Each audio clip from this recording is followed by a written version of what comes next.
Well, good afternoon, everybody. It looks like the time's 2 o'clock. So I'll just go over these items that I've historically went over, and then I'll hand the meeting over to Michael and Sarah. But good afternoon, everyone. We're here for what's very likely to be the last technical advisory committee's meeting prior to the adoption of the GSP. So it's been a long trip, but we're all here, and we're all, of course, as I trust, well associated with using Zoom. So I'm just going to go over these rules real quick. If you are on the phone line, and I think we have a few people on the phone line, you could use *6 to toggle mute and unmute. You could use *9 to toggle your hand raising and lowering.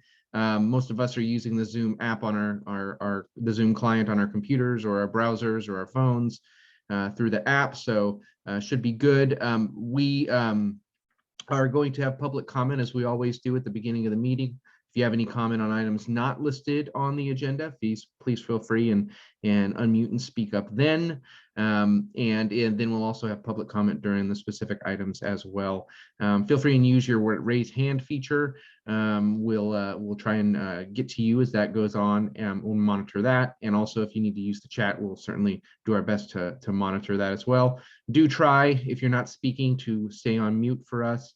And then we're recording the meeting, so it could be viewed afterwards on the Turlock Groundwater YouTube channel. And there's meeting materials that we have posted to the site. What we have up there right now, other than the agenda, is the presentation that's going to be given by Phyllis on items 6 and 7 for the agenda, I believe. So with that, I will hand the meeting over to Michael and Sarah. Thank you, Herb. Good afternoon, everybody. Michael Cook. I'm the chairman of the West Turlock Subbasin Groundwater Sustainability Agency Technical Advisory Committee. And with me is Sarah Wolf, who is my counterpart for the East Turlock Subbasin GSA. This is the joint special meeting of the West Turlock and East Turlock Technical Advisory Committees for January 4th at 2 o'clock. My first item of business is to call this meeting to order. I'm just making sure we have a quorum. So far, I have me and Debbie and others from Turlock Irrigation District, Karen from Ceres, Curtis from Hillmar, David from Denair, Mike Pickock from Waterford, Miguel from Modesto, Ward for Stanislaus County, and Michelle from Keys. So we have a quorum. Is there anybody I missed from the West Turlock? Okay, hearing none, I call the meeting of the West Turlock Subbasin Technical Advisory Committee to order at 2:03 p.m. Over to you, Sarah. Thank you, Michael. Yeah, it looks like for the East Turlock, we need 3 for a quorum, and we have Dennis Yatsua and Walt Ward and myself, Sarah Wolf. And I don't believe we have anyone else from East Turlock, but that will be a quorum for us. So at 2:03, we'll call East Turlock to call the meeting to order. Thank you, Sarah. First item of business is number 3.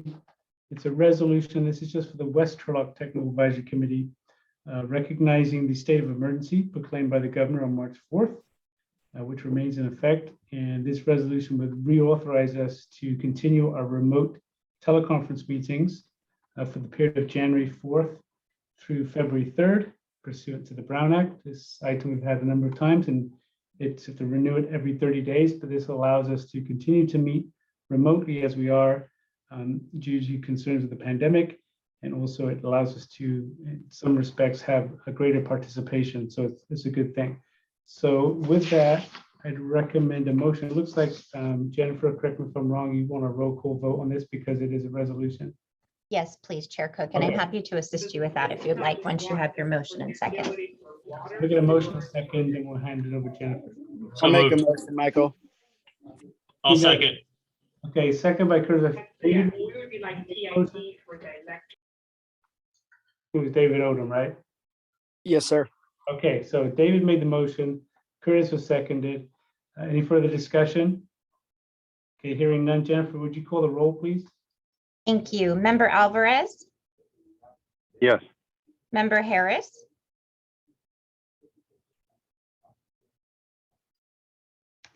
She typed in yes. I'm not sure if she doesn't have a mic. Thank you so much. I appreciate the confirmation. Member Juritsma? Yes. Member Montalbano, Yes. Member Odom, Yes. Member Pidcock, Yes. Member Smart,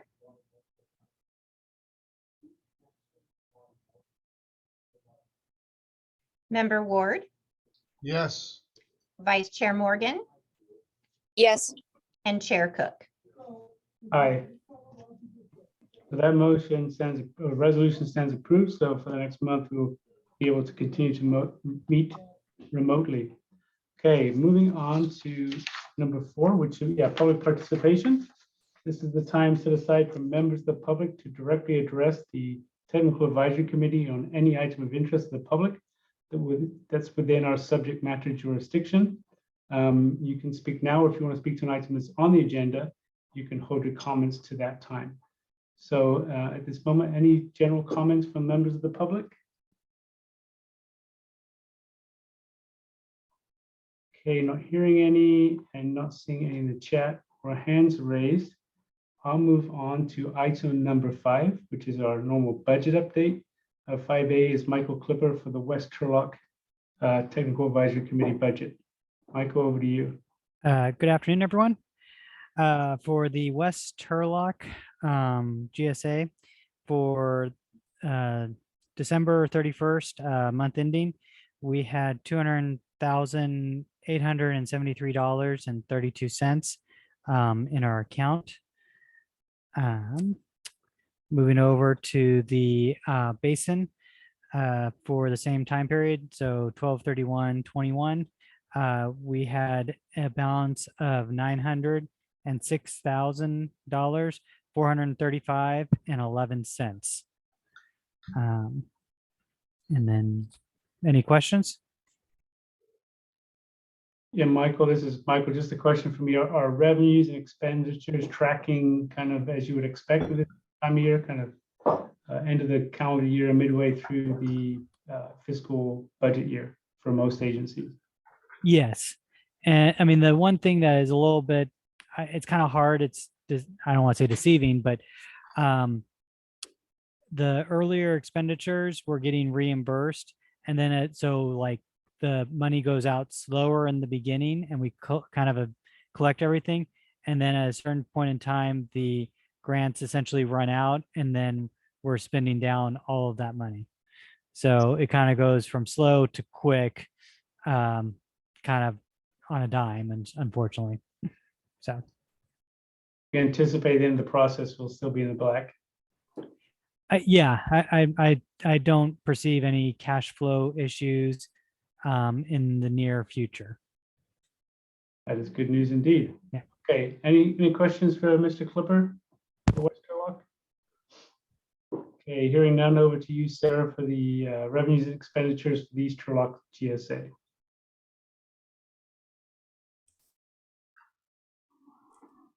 I think you're muted, Sarah. I'll start again. Sorry about that. For East Turlock, we had a budgeted amount of $554,156. And through the end of November, we have expended $472,696 of that amount. And we'll be collecting on our second round of Prop 218 funds here in the beginning of this year. So we are in good shape to fund the completion of the GSP. That's my report. Unless any questions. Questions for Sarah? Okay, hearing none, moving on to. Oops, now you got muted, Michael. There you go, thank you. Catching. After 2 years of this, you think you'd finally get it, right? Moving on to item number 6. This is to review and discuss the executive summary, the appendices, and other minor administrative and technical edits for inclusion in the draft GSP. So over the last few weeks, the Technical Advisory Committee and some of the ad hoc members have been making kind of final edits to the document. So Phyllis is going to review those with us now. And at the end, we'll have a consideration by both TACs to consider including that in those changes in the final GSP. So with that, over to you, Phyllis. Great. Thank you very much, Michael. Good afternoon, everyone. Happy New Year. How nice to see everyone's name again for this, our final TAC meeting before adoption of the GSP. I'm covering two items, as Michael explained. Item number 6, administrative and technical edits to the GSP, along with item number 7, responses to public comments. So let's jump right in on some of the recent edits that we've been making to the document. We have now completed our executive summary. We have completed appendices, including those associated with Chapter 3, the model TM analysis, and the water quality monitoring network. We also have made a few additional administrative and technical edits. We've provided those in red lines linked to the website. And then, of course, the TAC members have already seen all of this. The red lines can be summarized essentially with those 3 bullets there.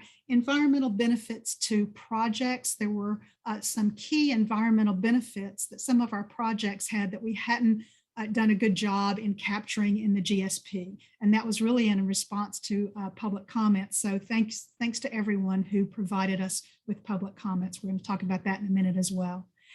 We also have the water quality monitoring network details provided in an appendix now. And some of that information is also been edited within the document, again, in response to comments, and some monitoring network improvement clarifications in Chapter 9, specifically about GSP funding and budgets for some of the monitoring well improvements. In addition to those sort of more substantive edits that we've made to the document, there's also been numerous additional edits in terms of cleanup, formatting, making sure that we have internal consistent references from one chapter to another, for example, and other clarification and technical edits that were less substantive. So let's just look at a couple of details with respect to the executive summary and the appendices. With respect to the executive summary, this is actually required by the regulations. With such a long document, we would have wanted to do this anyway, but it is worth noting that the regulations anticipate that it be written, and it must be written in plain language. So from a hydrogeological standpoint, I hope I have achieved the plain language requirement from the regulations.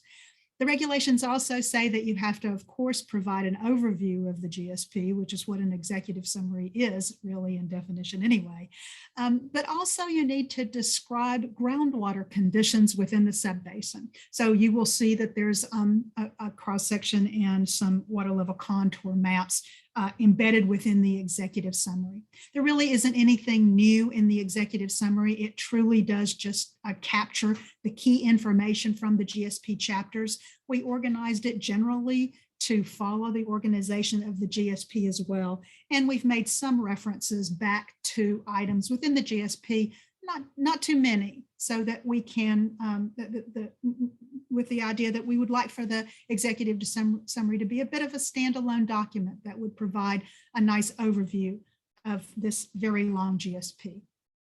With respect to the appendices, we have 10 of them, and they cover, you can kind of scan the titles in these boxes and some of the descriptors that I have associated with these 10 boxes that you see here. Some of them are technical. For example, Appendix D is the documentation of the CTV sim model. Another technical appendix is F, which provides some model simulated contour maps. We have some hydrographs in Appendix G with respect to the representative monitoring network and the minimum thresholds. We have some water quality monitoring network information in H, and that pretty much describes just the technical details that we have in the appendices. We also have outreach material. Appendix E possibly is the largest single entity in the entire document. It includes 15 subsections, including responses to public comments and many, many other details associated with our very vast and long outreach process that has been supporting this GSP. And then there are a variety of other appendices that have agreements and resolutions, things that really just provide some completeness to the descriptors that are in the GSP chapters. So all of these materials, the executive summary, the administrative and technical edit red lines, and these appendices are all going to be posted on the website, and you can access those at the normal place, turlockgroundwater.org/GSP. And we're going to be uploading additional information moving into the adoption hearing. So with that, that's a quick summary of the administrative and technical edits. I'll be glad to take any questions anybody might have, or if there is a action that the joint tax would like to take. Michael, I'll turn it back to you. Thank you, Phyllis. That's a great summary. Like I said, these are just minor edits to various documents and the inclusion of the appendices, which are required by the regulation. So with that, are any more detailed questions for Phyllis or anything we want to know more about before we take action?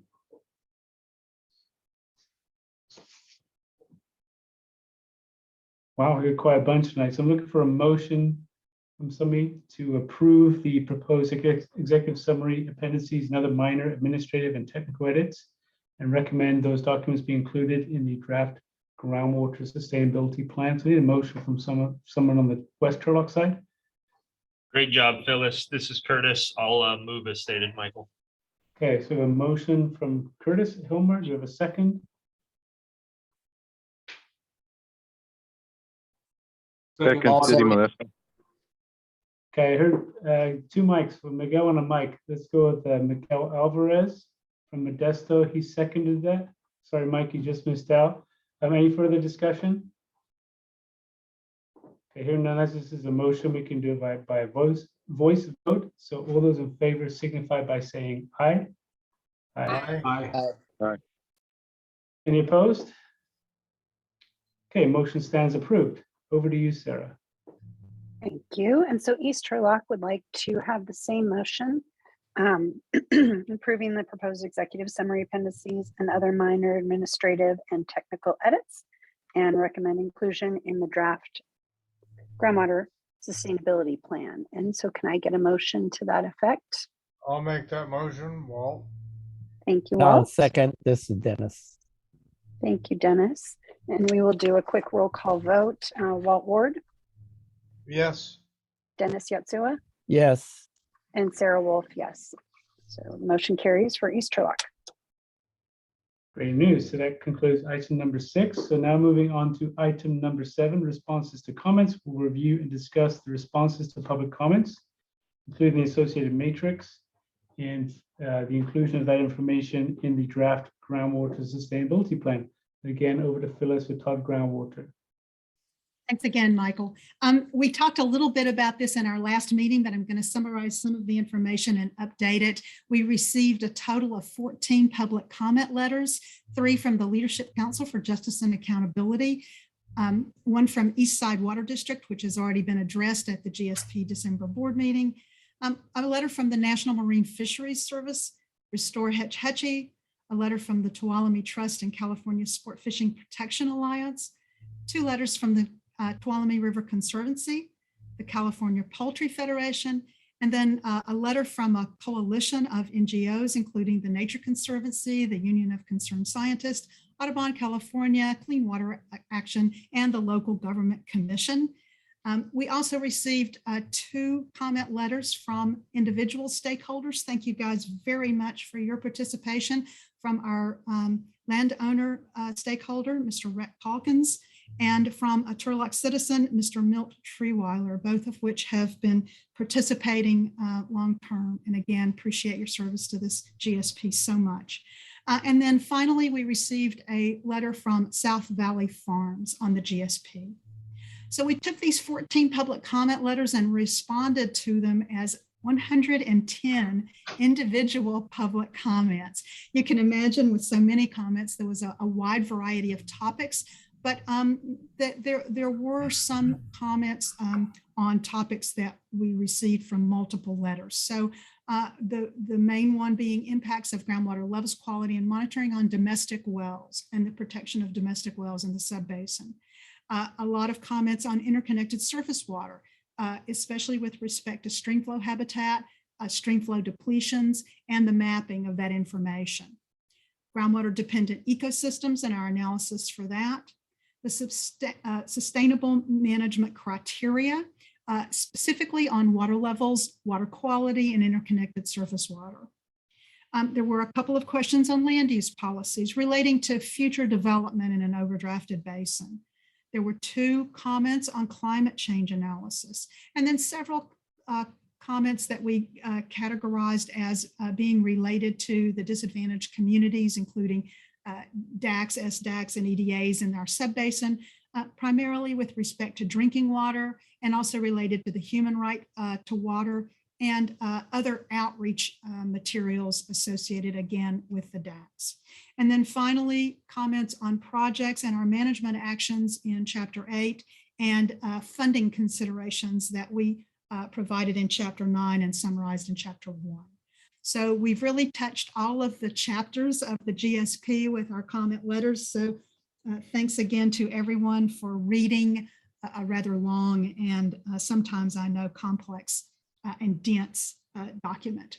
But we really appreciate all of the input and guidance that we've received, not only from the TAC members, but also from our stakeholders. We put all of that information into a comment response table, and that is going to be provided as an appendix to Chapter 3. So you might recall that when we talked about the appendices in Chapter 3, there were 15 sections within the Chapter 3 appendix. You can imagine there's so much information that's been generated by our outreach team. This is going to be Appendix E15. So if you want to just look for this in particular, you can just jump right to Chapter 3 E15, and you can find this entire matrix. It's about 20 pages of 11 by 17, so there's a lot of information to cover. You can see that it's organized. We talked a little bit about what this matrix looks like. It's organized by author of the letter on the left, and then the area of the GSP that the comment relates to, the specific individual comment from that particular portion of the letter, and the GSA response. So we've simplified this a bit and compiled all of the responses into one category for relatively easy viewing. So again, that's a brief and quick summary for our process for responding to the public comments. And I'll turn it back over to Michael at this point. Thank you, Phyllis. I know that a lot of work went into that. And again, we appreciate every single commenter. I think you said 13, and we broke that down to, or you broke that down to 110 comments that for each of which received a response. And again, a lot of work, a lot of detail there. And I think Phyllis, her team, and then the group involved with the technical advisory committees from both East and West Turlock who helped put that document together. It's very well done. With that, are there any comments or questions from anybody, either on the technical advisory committee or members of the public?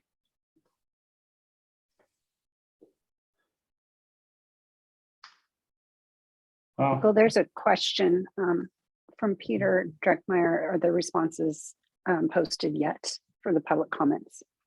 That's a great question, Peter. I know we were working with Herb to get the stuff posted to the website. Maybe Herb, let us know how we're going with that. Yeah, I was waiting for my mic to come off. So we are in the process, literally, as soon as this meeting ends, we are wrapping up the agenda packet for the public hearing itself for the joint meeting of the GSAs on the 6th. Part of that will include a number of different items that are referenced, but it will also include that Appendix E15 that will have that in there as part of the public comment response document. And so we're working steadfastly to get all of that up and get those 110 comments in there. So that's a good question. Good. So hopefully later today, that should be accessible to the public. That's good news. Thanks, Herb. And again, obviously we'd ideally do it sooner, but with the holidays and the number of comments and the hard work by a lot of people through their vacations, enjoying their vacations, we did get it done before January 6th, which was our main goal. Any other questions? Again, great work, Phyllis, your team, and everybody else who's helped you put those responses to comments together. Like I said, a lot of people gave a significant time over their vacation and holiday to make that happen. So my thanks to everybody there.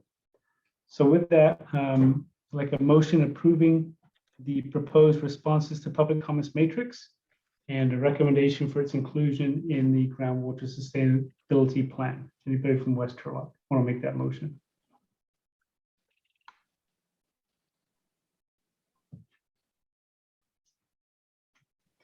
Michael Miguel City Modesto.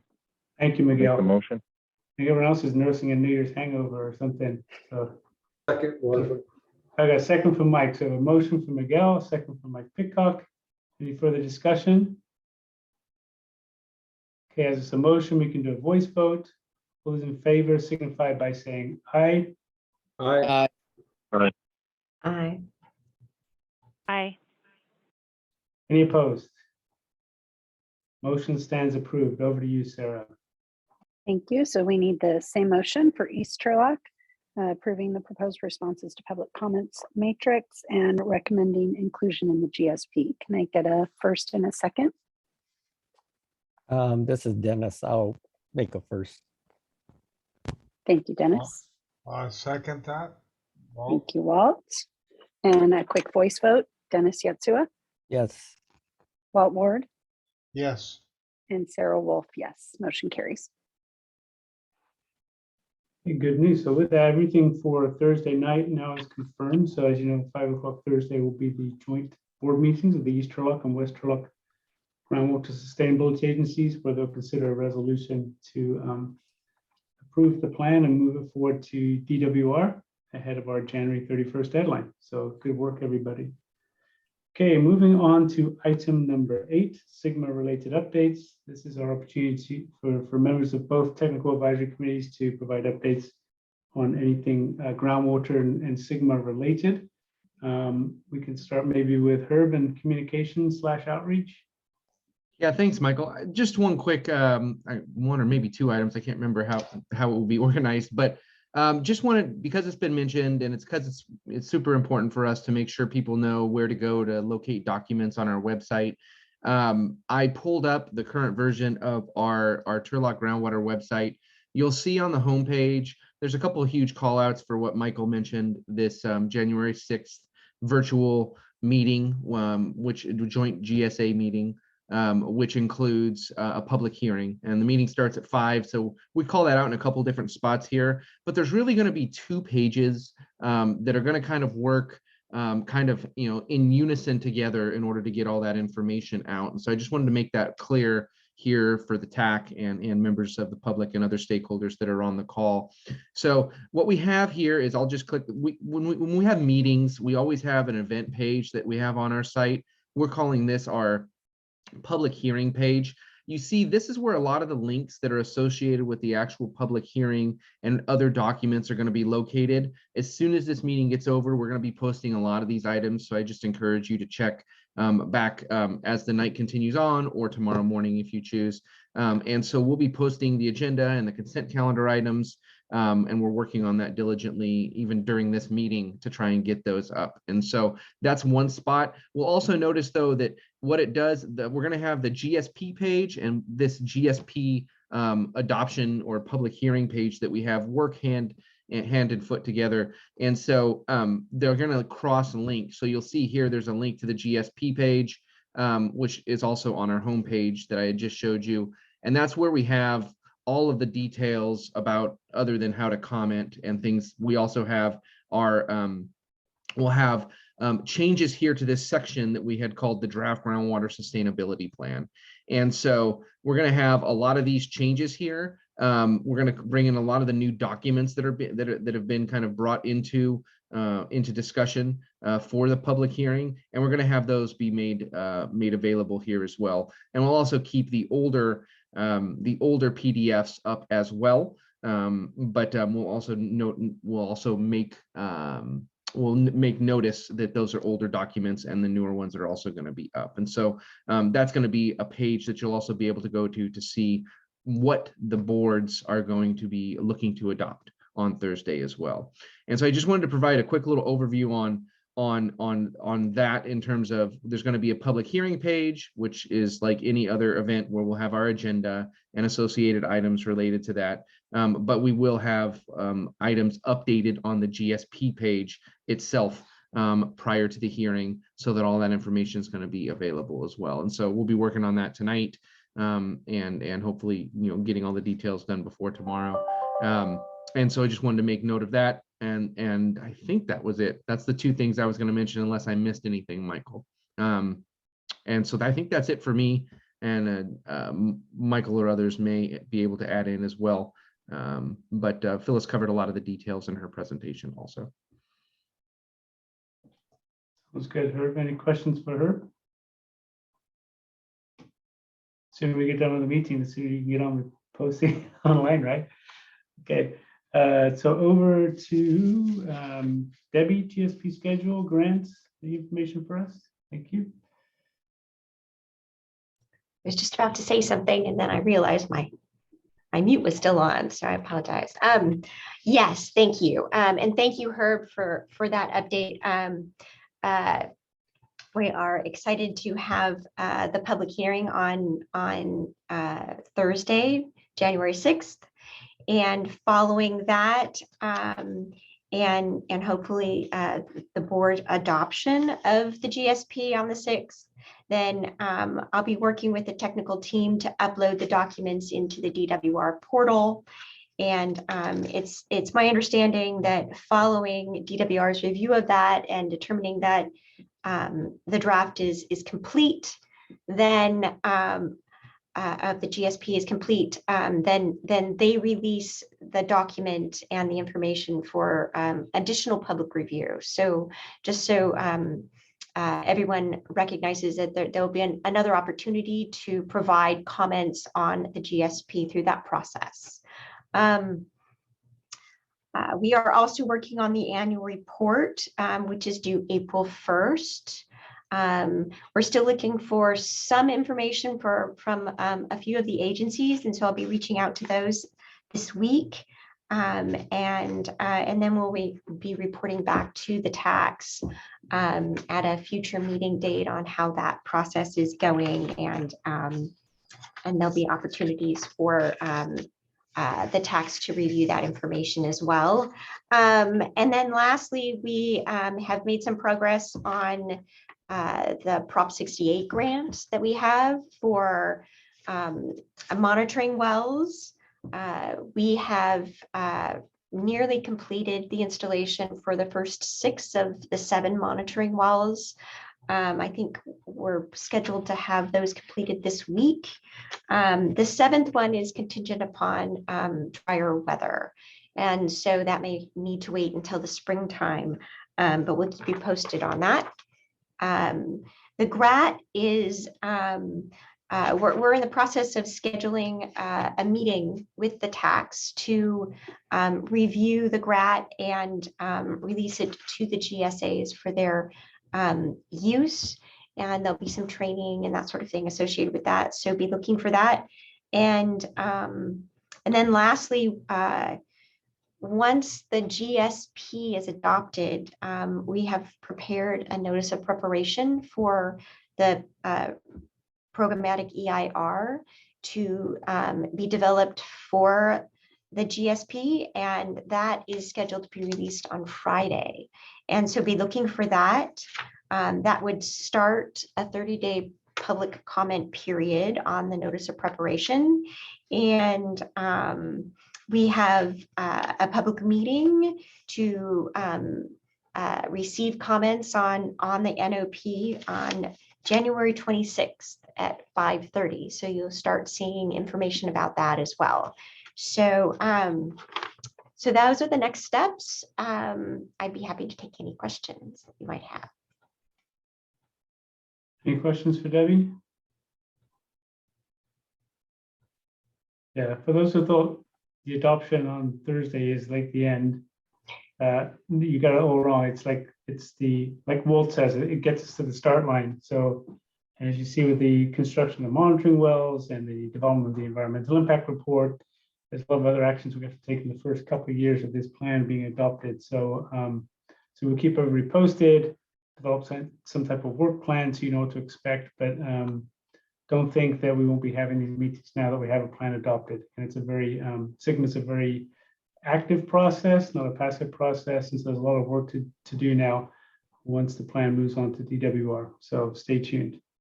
Any other questions for Debbie? Okay, hearing none. Item 9, next meeting. So our next regular meeting is scheduled for Thursday, January 27th. But don't forget, more importantly, this Thursday at 5 o'clock is the joint board meeting where the West Turlock and East Turlock boards will take up resolutions adopting that GSP. And then we get that to DWR before the January 31st deadline. And then hand it over to them for more public comment period and their review and consideration. Okay, with that, any final comments? And Happy New Year, everybody. Although one of the guys in our office says New Year starts, is it November 1st, the water year, or October 1st, not January 1st. But that's an inside joke. Okay, so enjoy the snow, and I'll take a motion for adjournment from the West Turlock folks. I'll make a motion. Thank you, David. Second. Second. Second by Debbie. All those in favor signify by saying aye. Aye. Aye. Okay, West Turlock, we are adjourned at 2:36. Over to you, Sarah. Thank you. Can I get a motion to adjourn? Adjourn, please. Walt, thank you. Second. Dennis, second. Thanks, Dennis. And Walt, can I get your motion? Can I get your vote? Yes. Dennis, Yes. Sarah, yes. Motion to adjourn has passed at 2:36 for East Turlock. Great. Thanks, everybody.